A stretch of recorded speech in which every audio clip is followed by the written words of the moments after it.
ஜோதிடம் வருக ஜோதிட கலை.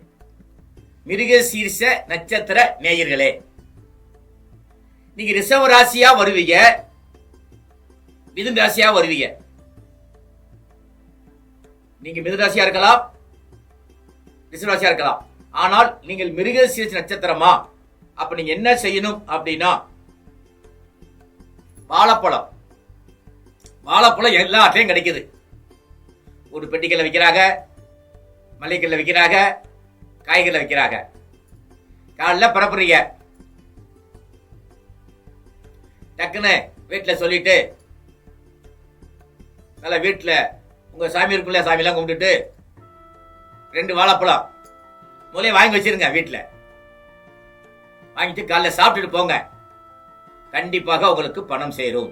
மறக்காம லைக் போடுங்க, சப்ஸ்கிரைப் பண்ணுங்க, மற்றவங்களுக்கு ஷேர் பண்ணுங்க. அடுத்த நிகழ்ச்சியில உங்களை சந்திக்கும் உங்கள் சக்தி ஜோதிடம் சுவாமிஜி. நன்றி, வணக்கம்.